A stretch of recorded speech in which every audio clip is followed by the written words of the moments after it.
Assalamualaikum warahmatullahi wabarakatuh. Selamat bertemu pada kuliah online pada mata kuliah konsep keteknikan untuk peradaban. Jadi pada kuliah kita kali ini kita sedikit mengambil sudut pandang yang tidak seperti biasanya ketika kita memandang ilmu-ilmu teknik yang biasa kita pelajari di bangku-bangku kuliah, yang mungkin kita sudah belajar di UGM ini, khususnya di Fakultas Teknik, khususnya di Departemen Teknik Mesin dan Industri, dan mungkin lebih khusus lagi di Prodi Teknik Mesin, di mana mungkin banyak kita di semester 1 atau 2 kemarin atau 3 kemarin kita mendapatkan mata kuliah yang sifatnya hard skill. Maka sebenarnya pada mata kuliah keteknikan ya, atau KKUP ini ya, konsep keteknikan untuk peradaban ini, kita ingin memberikan suatu sudut pandang yang lain terhadap para mahasiswa sekalian yang ini adalah merupakan para calon-calon engineer ya. Insya Allah seperti itu ya. Kita semuanya nanti setelah menyelesaikan program sarjana ini, kemudian nanti kita akan menjadi sarjana teknik dan kemudian menjalani profesi. Kalau linear sesuai dengan bidang ilmu kita, maka kita akan menjadi seorang insinyur. Maka di sana keteknikan atau keinsinyuran itu ternyata kalau kita pandang secara lebih mendalam lagi akar keilmuannya, dan kemudian nanti kalau kita UGM memiliki filosofi mengakar kuat menjulang tinggi ya. Jadi akarnya itu benar-benar menghunjam, membumi, kemudian batang, kemudian daunnya, kemudian buah-buahnya itu bisa menjulang tinggi dan memberikan manfaat kepada semua semaksimal mungkin, semua pihak semaksimal mungkin.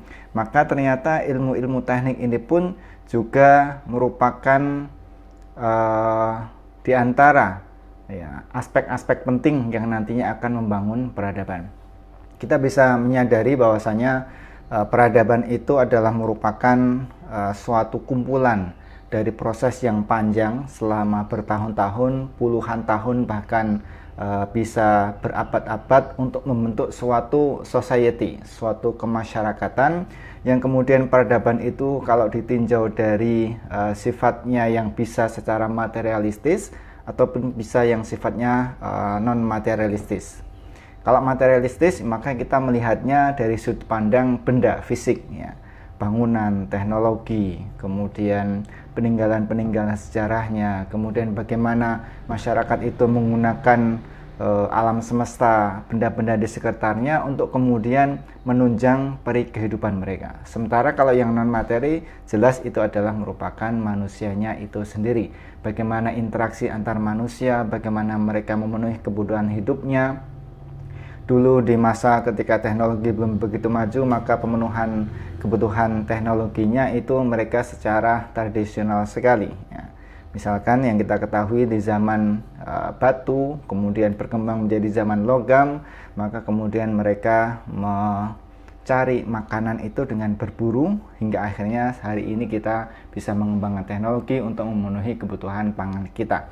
Nah di sini kemudian ilmu-ilmu teknik itu ternyata masuk ke semua sendi peri kehidupan kita. Mulai dari pakaian kita ini yang kita pakai, ini hari ini disusun dengan menggunakan mesin tekstil ya. Dimana kalau kita melihat bagaimana yang paling sederhana mesin jahit yang kita lihat sehari-hari itu, bagaimana mekanisme yang berlaku di sana, bagaimana benang ini disusun dengan cermat dan jeli sehingga menjadi baju yang sangat bagus ini, dan akhirnya kemudian bisa menjadi proses otomatis dan kemudian bisa menjadi proses custom, bahkan kemudian bisa diorder secara online dengan menggunakan teknologi 4.0. Maka itu berbicara tentang masalah baju. Belum nanti kacamata, lensa, belum nanti alat perekam yang saya pakai ini, kemudian nanti laptop atau tab dan lain sebagainya. Itu semua teknologi yang berbasis pada ilmu-ilmu keteknikan. Kalau kita kemudian berbicara khusus di teknik mesin, maka kita langsung terbayang beberapa kendaraan-kendaraan. Padahal kita ketahui teknik mesin itu nanti aspeknya sangat luas sekali.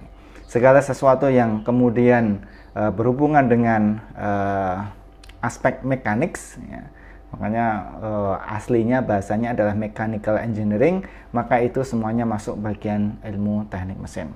Maka di sini kita akan mendalami mata kuliah ini bagaimana nanti kita bisa menyadari bahwasanya ilmu-ilmu teknik itu amat sangat berperan strategis di dalam membangun konsep peradaban kita.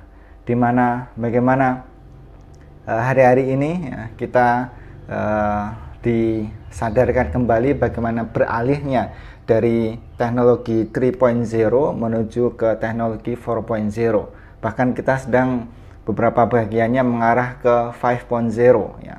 Itu semuanya bagaimana dunia digitalisasi, bagaimana proses otomasi, bagaimana kemudian proses-proses yang itu sangat erat kaitannya dengan ilmu-ilmu teknik itu memiliki peran-peran di sana. Maka kita sangat berbangga, alhamdulillah, puji syukur kita menjadi bagian dari keluarga besar Fakultas Teknik UGM. Maka kita perlu di kuliah-kuliah awal ini nanti insya Allah kita akan melaksanakan kuliah ini dengan seperti biasa, yaitu terbagi menjadi dua, yaitu paruh pertama sebelum UTS itu diampu oleh saya, kemudian nanti paruh kedua setelah UTS diampu dengan dosen yang lainnya.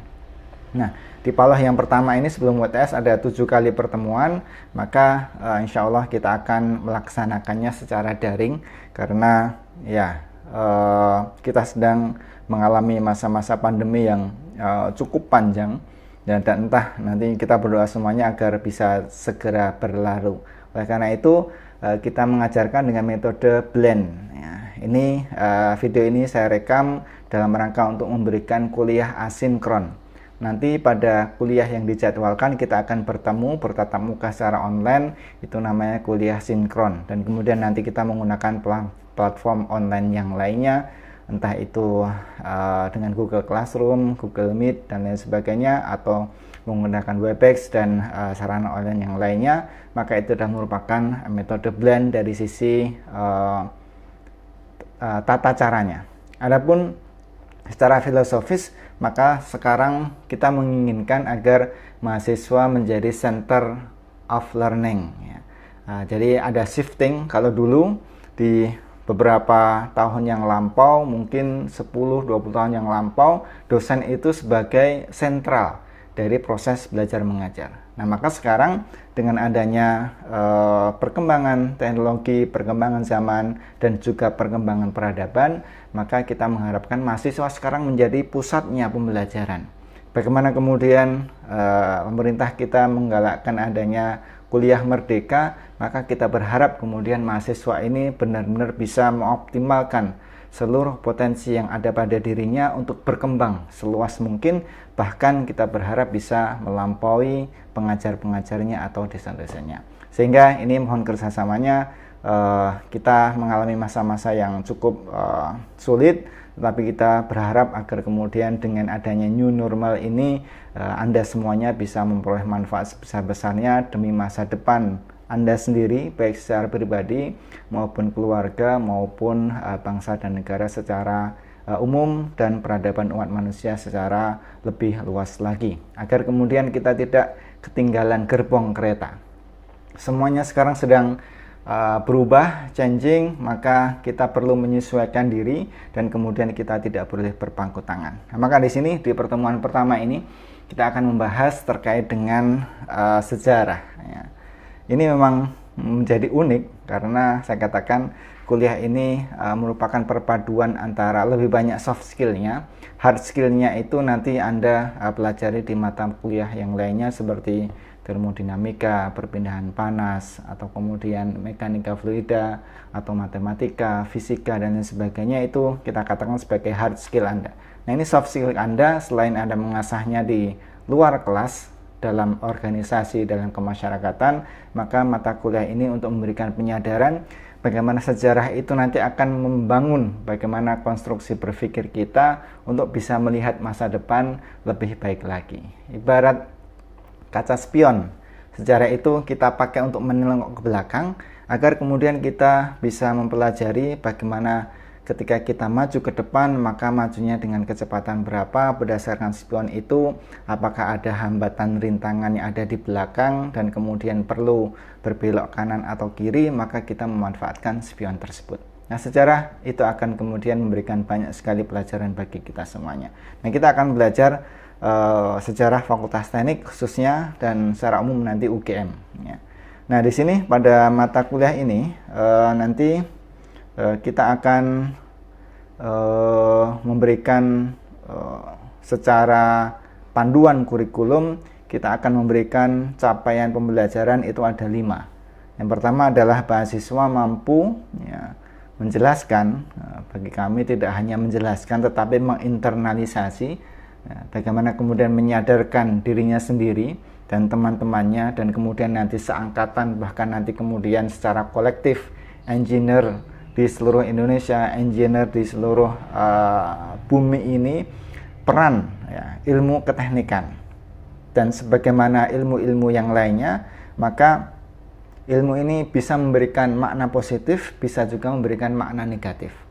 Sebagaimana ditemukannya teknologi misalkan nuklir, maka namanya teknologi, pada satu levelnya itu dia bebas nilai, tapi pada level berikutnya ketika dia dipegang oleh seorang manusia, maka dia kemudian mengikuti nilai-nilai yang dimiliki oleh manusia tersebut. Apakah kemudian nanti bisa dipakai untuk hal-hal yang positif maupun hal-hal yang negatif. Nah, makanya kita berharap hal positif ini akan kemudian memicu kita semuanya untuk kembali lebih khusyuk lagi, lebih mantap lagi, lebih serius lagi mendalami bidang-bidang ilmu teknik mesin, khususnya teknik mesin, ilmu-ilmu keteknikan khususnya teknik mesin, dalam rangka memandu peradaban umat manusia dan keberlanjutan kehidupan alam. Jadi ada 2 aspeknya, yaitu manusia dan keberlanjutan kehidupan alam. Kita tidak memungkiri bahwasanya perkembangan teknologi khususnya teknik mesin itu nanti semakin memudahkan manusia. Manusia semakin mudah memachining, manusia semakin mudah di dalam menjalani kehidupan, transportasi, komunikasi dan lain sebagainya. Tetapi ingat bahwasanya manusia itu hidup berdampingan dengan alam semesta ini. Maka tidak boleh kemajuan umat manusia itu nanti kemudian merusak alam. Karena bisa jadi nanti efeknya jangka panjang.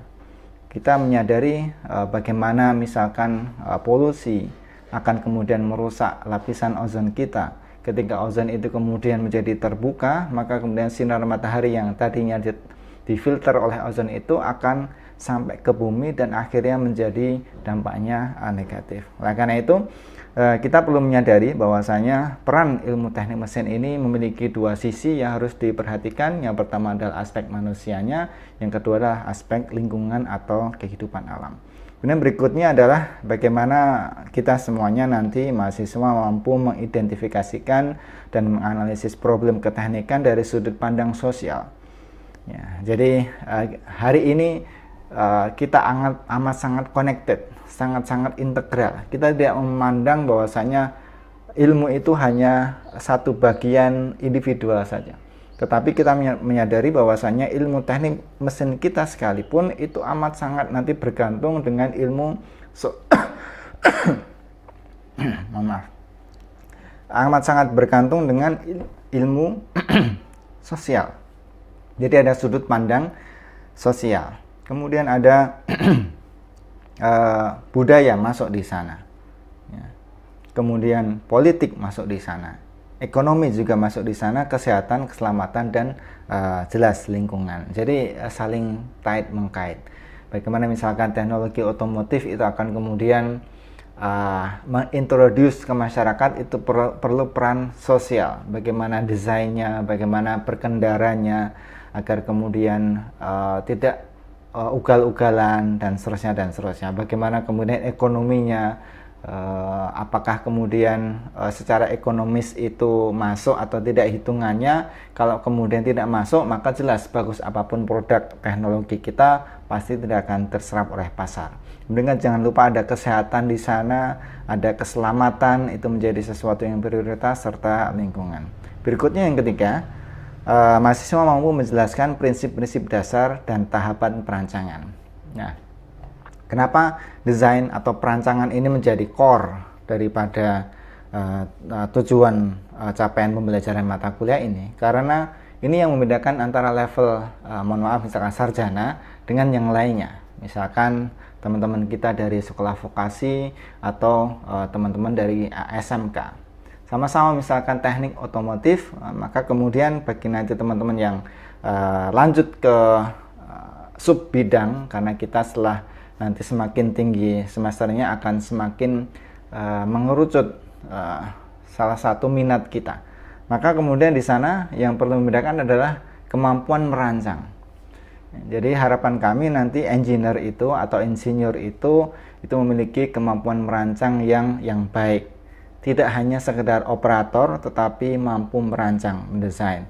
Bahkan nanti kita pengen ketika Anda memiliki ide, maka kemudian bagaimana merealisasikan ide itu melalui proses perancangan. Sehingga inilah bedanya level di SMK, vokasi, kemudian sarjana, dan kemudian nanti beda lagi dengan master atau magister, dan beda lagi dengan S3. Nah, ini khususnya ada di proses perancangan di sini. Di sana ada prinsip-prinsip dasar, di sana ada tahapan-tahapannya. Berikutnya yang keempat adalah mahasiswa mampu menjelaskan sikap mental dan etika profesi keteknikan. Sampai saat ini kita menggunakan diksi menjelaskan karena tindakan itu diawali dari proses ilmu, pengetahuan. Ya. Tidak mungkin kita akan kemudian bertindak tanpa adanya proses tahu dulu. Ya. Oleh karena itu nanti sebelum nanti Anda lulus, ya, maka kemudian masuk ke profesi engineering, maka Anda perlu tahu dulu bagaimana sikap mental dan etika profesi keteknikan, engineering ethics. Ya. Bahwasanya di sana ada suatu konsensus bersama, yang itu tidak jauh-jauh daripada konsensus yang dimiliki oleh masyarakat secara umum. Ya. Bagaimana kejujuran, bagaimana integritas, bagaimana kemudian aspek keselamatan, bagaimana kemudian tidak boleh markup atau kemudian adanya plagiarisme dan lain sebagainya. Saya kira itu merupakan etika-etika umum yang perlu dipelajari, dan ini nanti akan kita tekankan sekali lebih dalam pada mata kuliah ini. Berikutnya adalah bagaimana mahasiswa mampu menemukan visi pribadi di bidang keteknikan. Seperti kita ketahui bahwasanya dunia teknik itu sangat luas. Ya, di UGM teknik itu ada berapa? 8 departemen. Ya, 8 departemen. Itu kemudian dibagi menjadi prodi-prodi semakin kecil. Nah, Anda tiba di sini menjadi bagian dari teknik mesin atau yang lainnya, maka kemudian perlu untuk menemukan passion secara pribadi. Karena berbeda ketika Anda menjalani kuliah ini dengan penuh passion, penuh semangat, penuh visi, itu akan berbeda dengan mereka-mereka yang menjalani kuliah hanya sekedar kuliah saja sebagai penggugur kewajiban. Saya kuliah sebagai bentuk cara berbakti saya kepada kedua orang tua. Karena dulu yang memilihkan jurusan ini adalah atau prodi ini adalah kedua orang tua saya atau siapapun itu. Maka beda dengan motivasinya ketika kita masuk kemudian atas keinginan sendiri dan kita punya target. Saya nanti akan menguasai, misalkan bagi yang suka konversi energi, masuk ke konversi energi. Bagi yang kemudian ini berbicara di teknik mesin, saya mungkin nanti mohon maaf kalau ada mahasiswa yang di luar teknik mesin nanti bisa menyesuaikan contoh-contohnya ya. Jadi di teknik mesin ada konversi energi konsentrasinya, ada kemudian material, ya, kemudian ada mekanika bahan dan applied mekanik. Ya. Jadi di sana structure, ya, jadi ada 4. Ya. Di sana ada structure, kemudian material dan applied mekanik. Maka ini perlu kemudian sejak sekarang Anda memiliki passion. Bagi yang suka pesawat aerodinamika bisa masuk ke konversi energi. Bagi suka yang bagaimana menemukan material baru, material pintar, material yang murah tapi tahan lama, material yang ringan tapi sekaligus juga elastis dan kuat, nah itu masuknya ke material. Bagaimana manufaktur kemudian bagaimana struktur dan lain sebagainya masuk ke konsentrasi itu, dan seterusnya dan seterusnya. Nah, perlu menemukan visi pribadi. Nah, ini yang kita harapkan nanti teman-teman bisa masuk di bidang ini dan semuanya tercapai dalam mata kuliah ini. Nah, kita masuk ke sejarah.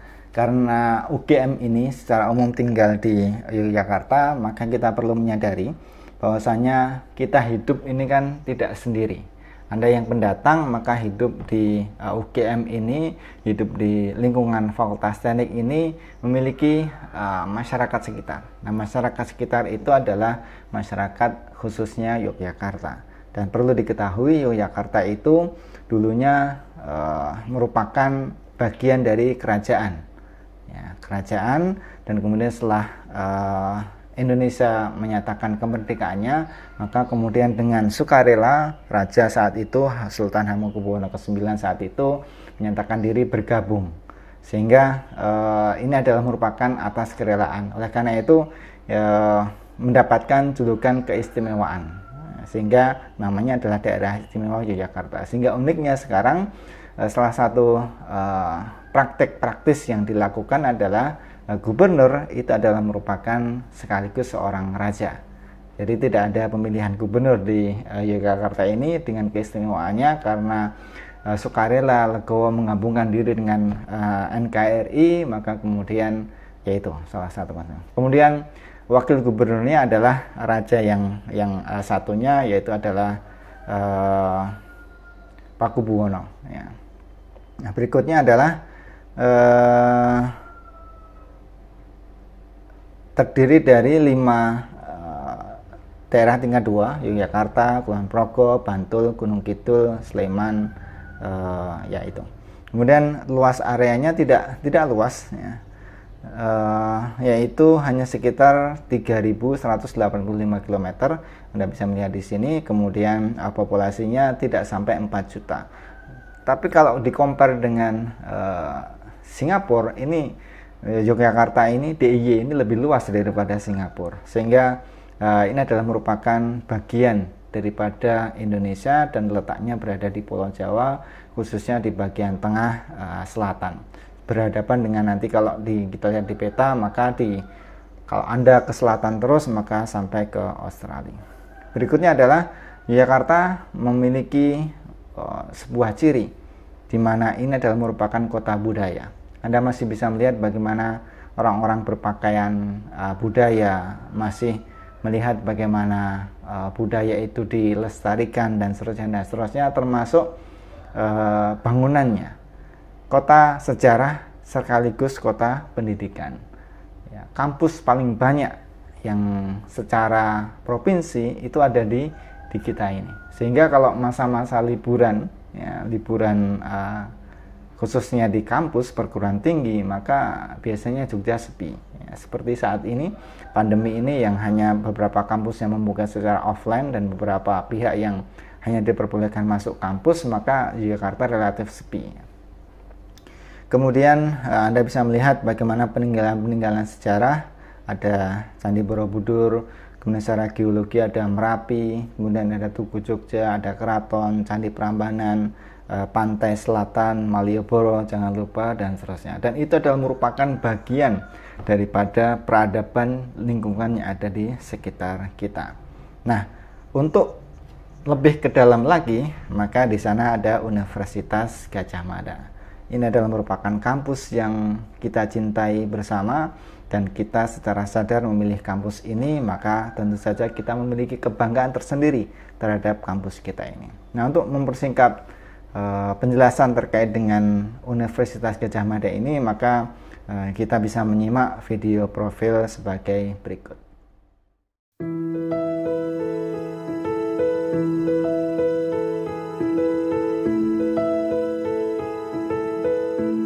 Universitas Gadjah Mada or UGM is a public university renowned as the People's University, which strives for and puts forward the interests of the citizens and nation of Indonesia. As a higher education institution that has long been recognized by the society, we are proud of our timeless and tireless dedication to the nation.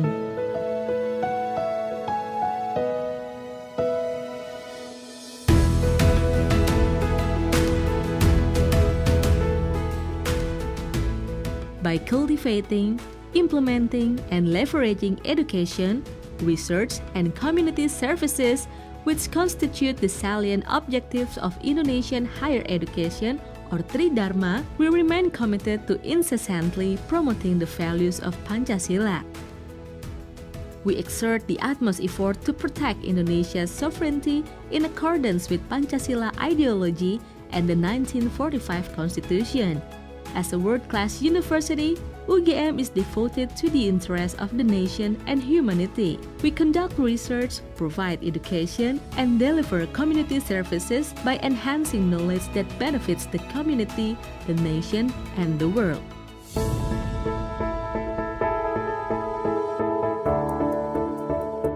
We have been learning from one another and get stronger together since we believe that knowledge is not useful unless it is shared with others. The learning process will never cease developing.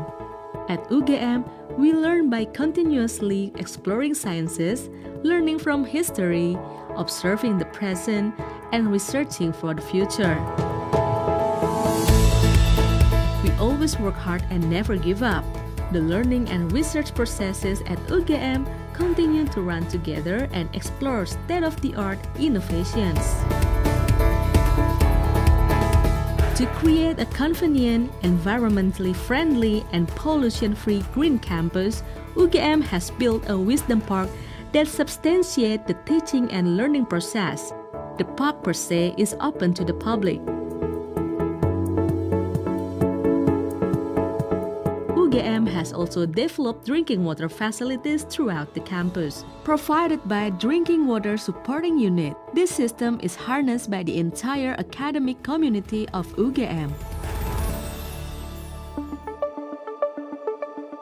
As the manifestation of its teaching endeavor, UGM operates various field laboratories for educational and research purposes. Furthermore, UGM has established and run a science technopark as an embodiment of its capability of inventing and commercializing a myriad of innovative health products, ranging from medical devices, herbal medicines, and healthy food.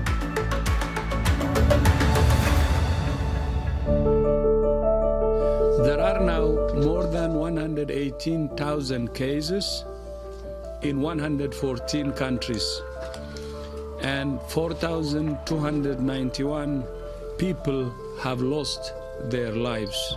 2020 has been a tough year for anyone, and it is no exception for UGM. Campus activities are abruptly halted, student activities on campus are annulled, and everyone is forced to work, worship, and study from home.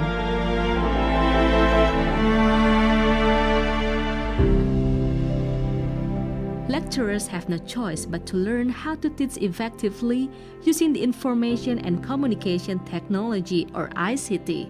Learning and research on technology are strongly supported at UGM, and in fact, we have conducted various cutting-edge technological research.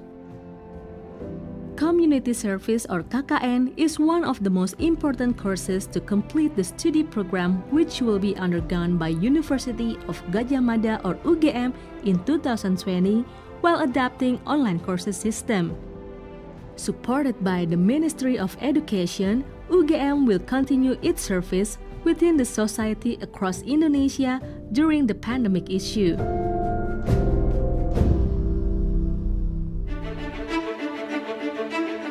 Lecturers and researchers at UGM continue carrying out basic and applied research in many realms. For instance, studies in the health sector to cope with COVID-19 are being encouraged and accelerated as a form of UGM's commitment to mitigating disaster using scientific methods. One of the most innovative inventions regarding to mitigating the COVID-19 is GeneNOS, a screening tool or early detector of patients exposed to COVID-19, which is able to identify the symptom through exhale within 80 seconds. GeneNOS is highly reliable. It has a number of advantages as a COVID-19 fast detection tool. Its sensor is able to detect more than thousands of patients in the long term, while providing relatively fast results, non-invasive and affordable. In addition, its usage also applies non-rebreathing mask and disposable HEPA filter.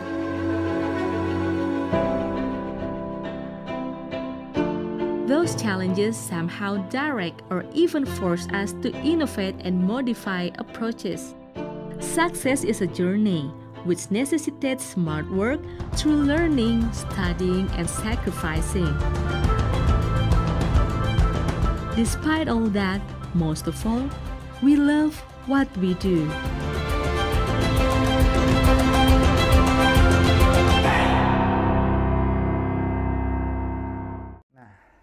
Itu tadi video profil yang menggambarkan bagaimana Universitas Gadjah Mada kita memiliki sebuah kampus yang amat sangat beragam, karena ibaratnya kampus ini miniaturnya Indonesia. Mungkin seluruh suku itu ada di kita, mulai dari yang Indonesia bagian timur sampai Indonesia bagian barat, itu ada di kita. Kalau Anda mengakses data di kemahasiswaan, itu bukan sesuatu yang imajinasi, tapi memang benar-benar nyata, sesuai dengan ilustrasi ada gambar di sini. Bahkan tidak hanya di Indonesia, tetapi juga merupakan di luar Indonesia. Ada program internasional, ada beberapa prodi yang kemudian mendapatkan mahasiswa secara level internasional, khususnya di S2 dan S3. Nah, ini sangat beragam, dan kita perlu menyadari, sehingga ketika nanti kita berinteraksi, maka jangan dipikir bahwasanya semuanya itu suka teknik semuanya.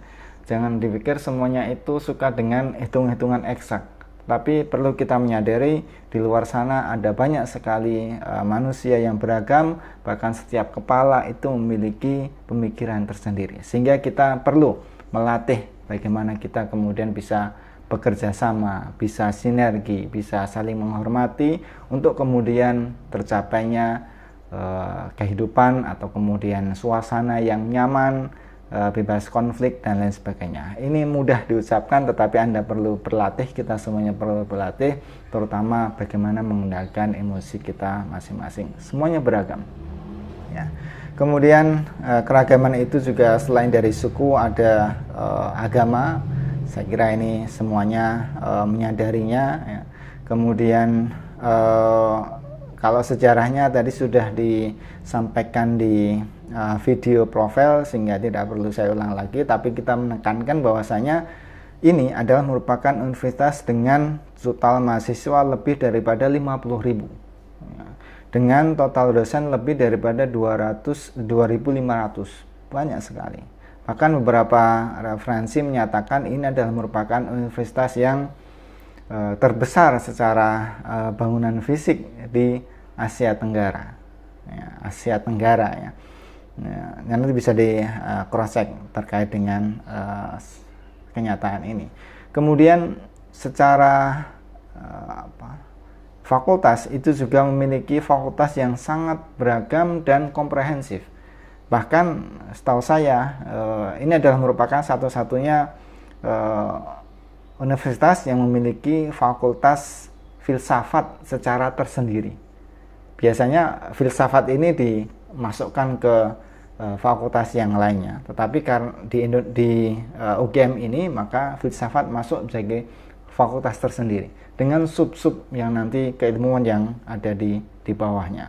Ada saat itu ya datanya ada 68, saat ini tentu saja lebih banyak lagi, dan semuanya itu merupakan bagian dari keluarga besar Universitas Gadjah Mada. Dan Fakultas Teknik adalah merupakan bagian dari keluarga besar ini, dan kemudian khususnya prodi-prodi yang ada itu merupakan bagian dari keluarga besar Fakultas Teknik, dan Anda sebagai mahasiswa itu merupakan bagian dari keluarga besar. Jadi kita memiliki ekosistem. Kita perlu menyadari ini, kita perlu membuka wawasan ini, yang kadang kalau kita tidak menyadarinya, maka kita bisa terjebak pada sikap-sikap individualistis, mementingkan diri sendiri atau kemudian mementingkan kelompoknya, sehingga melupakan bahwasanya kita hidup pada ekosistem yang amat sangat luas ini. Ya. Ini perlu kemudian disadari. Nah, itu tadi UGM. Kalau Fakultas Teknik, ya tentu saja kita bisa menggunakan alat bantu dengan menggunakan video berikut ini.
Selamat datang di Fakultas Teknik Universitas Gadjah Mada.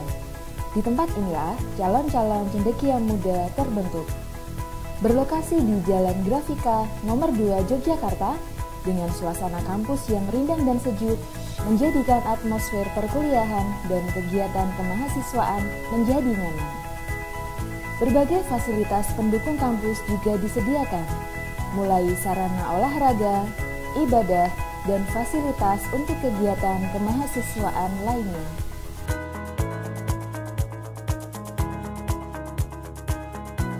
Fakultas Teknik Universitas Gadjah Mada secara resmi berdiri pada tanggal 17 Februari 1946. Cikal bakal Fakultas Teknik adalah Sekolah Tinggi Teknik Bandung yang saat itu hijrah ke Yogyakarta pada tanggal 6 Januari 1946.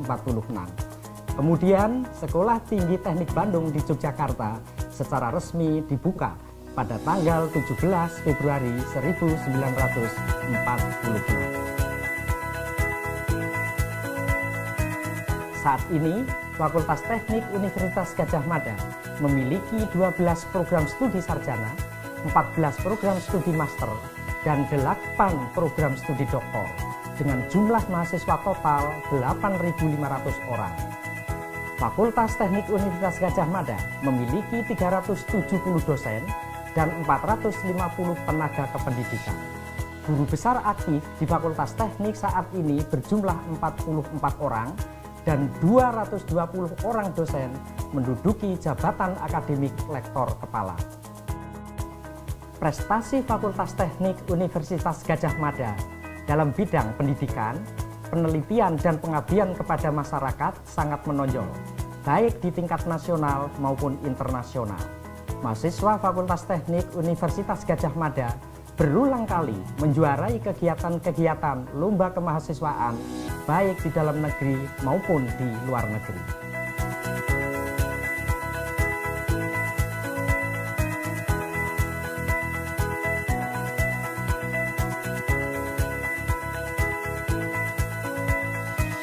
Saat ini, Fakultas Teknik Universitas Gadjah Mada memiliki 8 departemen, yaitu Departemen Teknik Arsitektur dan Perencanaan, Departemen Teknik Elektro dan Teknologi Informasi, Departemen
UGM dengan pembiayaan dari UGM sendiri, dari Kementerian Ristek Dikti, industri, serta dari lembaga donor internasional.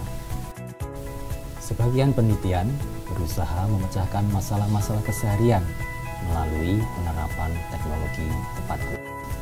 Sebagian lainnya menyentuh isu-isu strategis yang sekarang sedang menjadi perhatian, misalnya dalam sektor energi. Sebagai contoh, penelitian yang dilakukan Fakultas Teknik UGM telah menghasilkan prototipe mobil listrik, sistem pengolahan sampah menjadi energi listrik, dan pemanfaatan energi geothermal serta biofuel. Dengan jumlah publikasi yang lebih dari 600 per tahunnya, Fakultas Teknik UGM aktif menyebarluaskan hasil-hasil penelitiannya di berbagai forum ilmiah, baik pada tingkat nasional maupun internasional. Tidak hanya menonjol dari sisi kuantitas, dari sisi kualitas pun publikasi Fakultas Teknik UGM dapat dibanggakan. Semakin banyak publikasi dosen dan juga mahasiswa yang muncul dalam jurnal atau proceeding berreputasi yang terindeks Scopus, Thomson ISI, atau Microsoft Academic. Fakultas Teknik UGM juga aktif membangun jejaring kerjasama dengan berbagai pihak.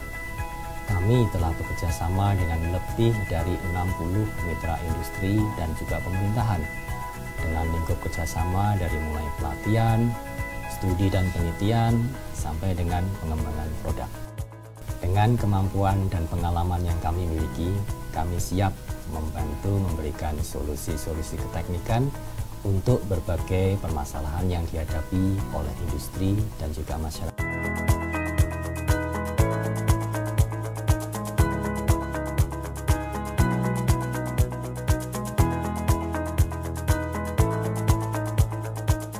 Saat ini di Fakultas Teknik ada 71 laboratorium, di mana laboratorium ini mayoritas memang dipergunakan untuk kegiatan pendukung perkuliahan, mungkin semacam praktikum, demo, dan lain sebagainya. Namun sebagian lagi juga dimanfaatkan untuk kegiatan penelitian para dosen dan para mahasiswa tentunya, dan juga untuk jalinan kerjasama dengan pihak-pihak luar dengan fakultas. Fakultas Teknik dengan SDM yang luar biasa ini menjadi salah satu rujukan dari pihak-pihak luar yang ingin menjalin kerjasama, baik itu kerjasama penelitian, kerjasama pengabdian masyarakat. Ya.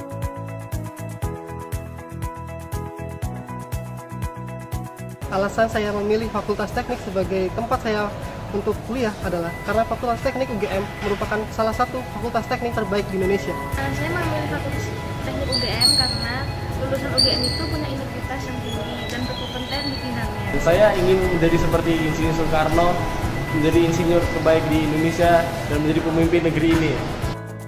Teknik Jaya.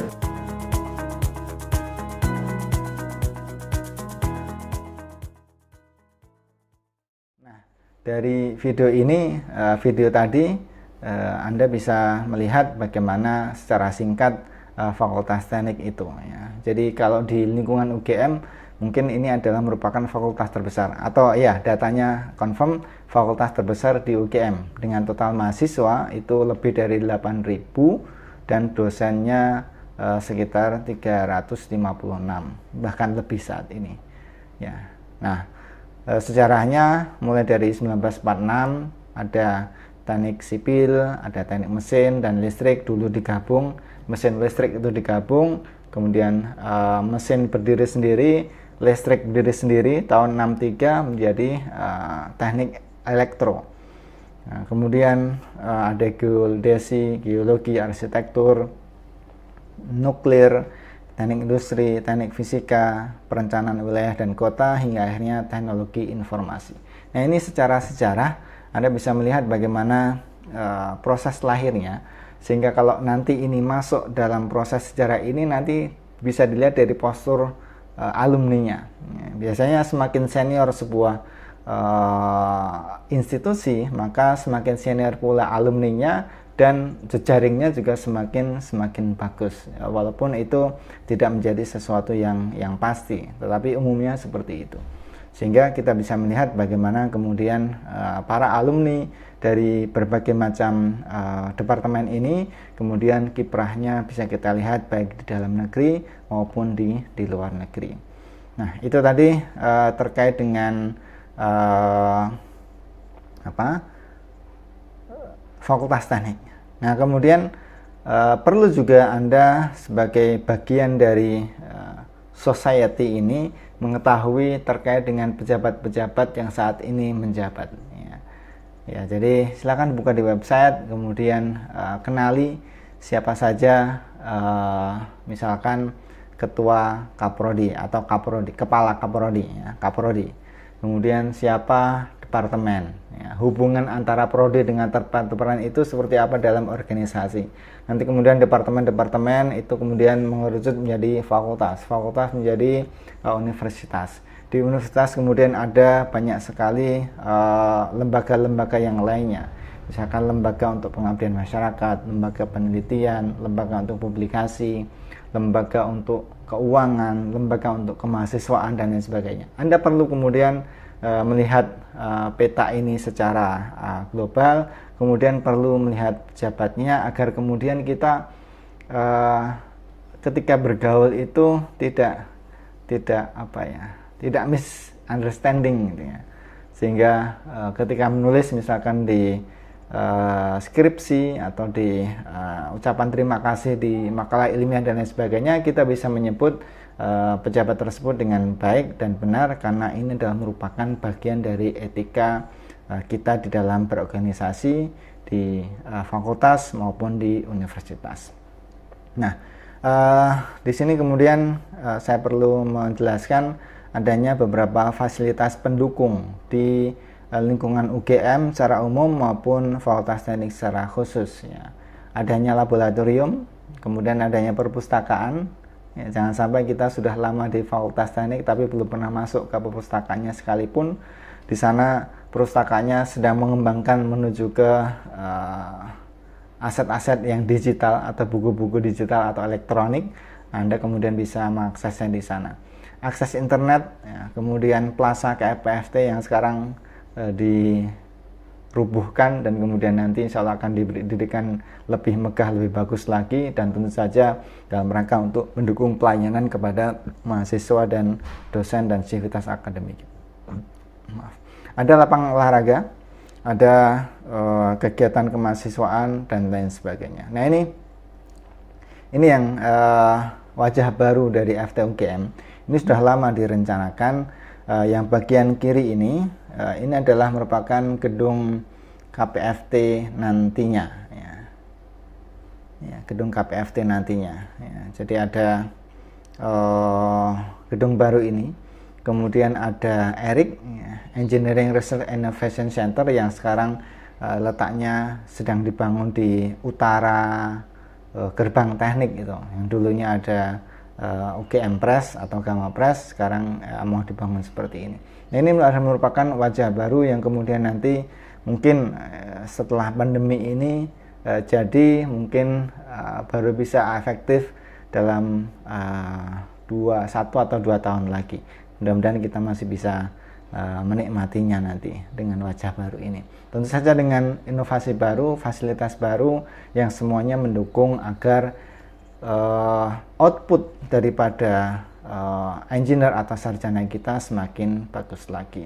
Nah, itu beberapa informasi terkait dengan kuliah kita di yang pertama ini. Adapun bagian-bagian akhir daripada presentasi ini Anda bisa membaca sendiri terkait dengan contoh-contoh research innovation di Fakultas Teknik. Anda bisa membaca, saya kira Anda bisa mengakses informasinya secara mandiri. Karena waktunya terbatas, maka saya mencukupkan kuliah yang pertama ini untuk KKUP demikian. Jadi ringkasnya adalah Anda sebagai bagian daripada peradaban ini perlu untuk kemudian berkaca tentang sejarah di mana Anda berada. Ketika Anda berada pada lingkungan UGM, maka Anda perlu kemudian apa sih UGM itu, bagaimana proses berdirinya, untuk kemudian Anda bisa istilahnya stay tune-nya, tune in-nya itu enak.